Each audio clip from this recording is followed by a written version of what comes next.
महाराष्ट्रातल्या लाखो भाविकांचं श्रद्धास्थान आणि 3.5 शक्तिपीठांपैकी एक असलेल्या सप्तशृंगी गड तीर्थक्षेत्रावरील कित्येक वर्षांपासून ट्रॉली सुविधा रेंगाळलेली आहे। देवीचं मंदिर डोंगर कड्यांच्या मध्यभागी असून पायथ्यापासून 100 मीटर उंचीवर आहे। सध्या भाविकांना पायथ्यापासून दर्शनासाठी 550 पायऱ्या चढून जाणं भाग पडतंय।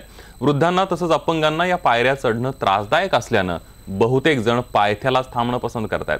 अशा व्यक्तींनाही दर्शनासाठी जलद आणि सुखकर आनंद घेता यावा यासाठी पायथ्यापासून मंदिराच्या सभामंडपापर्यंत खासगीकरणाच्या माध्यमातून फ्युनिक्युलर ट्रॉलीची सुविधा उपलब्ध होणार आहे। फ्युनिक्युलर ट्रॉलीचं 98% काम पूर्ण झालंय, त्यामुळे ही सुविधा लवकरच सुरू करण्याची मागणी आता केली जाते।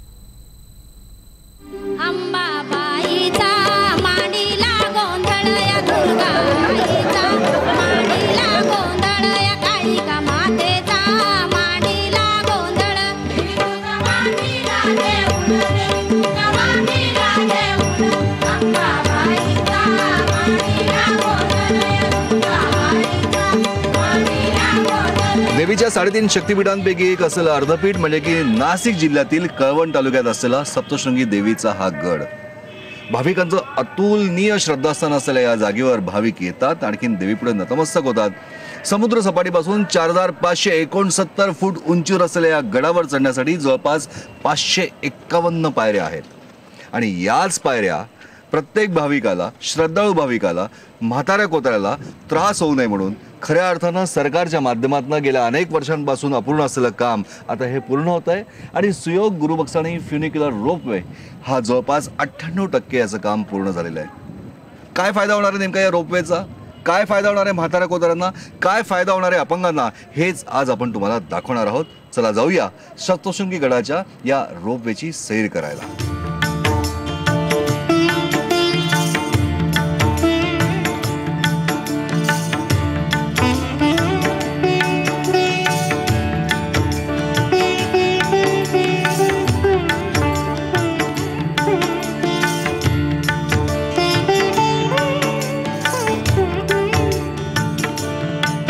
फ्युनिक्युलर रोपवे मधून आपण जाणार आहोत देवीच्या दर्शनाला। अवघ्या 87 सेकंदाचा प्रवास असलेल्या या केबिनचे हे सगळे न्यूमॅटिक डोअर ऑटोमॅटिक बंद होतात। वेगवेगळ्या प्रकारच्या 6 कंपार्टमेंट आपण बघतोय की या प्रकारच्या 6 कंपार्टमेंट या ठिकाणी आहेत। प्रत्येक कंपार्टमेंट मध्ये बसतात 10 जण आणि पूर्णपणे वातानुकूलित असलेला हा कक्ष, प्रत्येक कक्षामध्ये असलेला एसी हे सगळ्यात महत्त्वाचं आहे। आणि जाताना देवीचं जे दर्शन आपल्याला मिळत असतं, आणखी ते दर्शन करत करत प्रत्येक भाविक या ठिकाणावर जातो। आपल्याला माहिती आहे की युक्रेनच्या टेक्नॉलॉजीवर आधारित हा सगळा रोपवे तयार करण्यात आलेला आहे। आपल्या जगामध्ये फक्त 2 ठिकाणीच फ्युनिक्युलर कॅटेगरीचा रोपवे आहे, पहिला युक्रेनला आणि दुसरा जो आहे तो नाशिकला या सप्तशृंगी गडावर। आणि याच फ्युनिक्युलर रोपवे हा आपल्या देशातला पहिला आणखी खऱ्या अर्थाने 557 फूट उंच, समुद्र सपाटीपासून 4569 फूट उंचीवर असलेलं हे वणीचा गड आणि हा वणीचा गड सहजपणे जात असलेले सगळे भाविक। आणि खऱ्या अर्थानं आतापर्यंत हा गड चढायचा म्हटला तर जवळपास 551 पायऱ्या चढून प्रत्येक भाविकाला जावं लागायचं। डोलीतनं म्हातारे जायचे, अपंग जायचे, पण या सगळ्यांना होणाऱ्या अनेक अडचणी, अनेक त्रास आता या रोपवेच्या माध्यमातून या सगळ्या संपुष्टात येत आहे।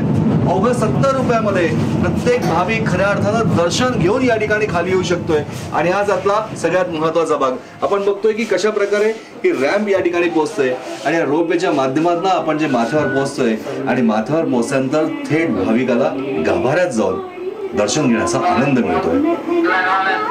हीच आहे खरं तंत्रज्ञानाची भाविक आणि श्रद्धेला दिलेली जोड।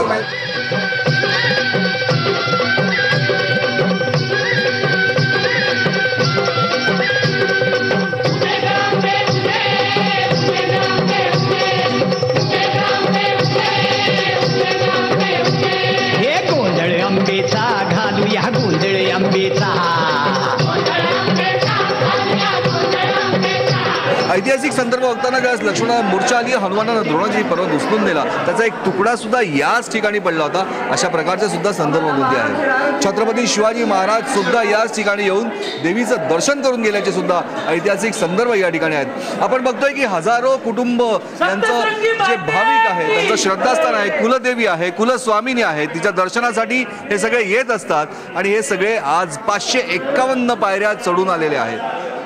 कोणाला अर्धा तास, कोणाला 1 तास, कोणाला 1.5 तास. जसे म्हातारे आहेत, कोतारे आहेत, अपंग आहेत, त्या प्रत्येकाला श्रद्धेचं स्थान आहे. नवस पेडण्यासाठी सुद्धा अनेक जण येत असतात.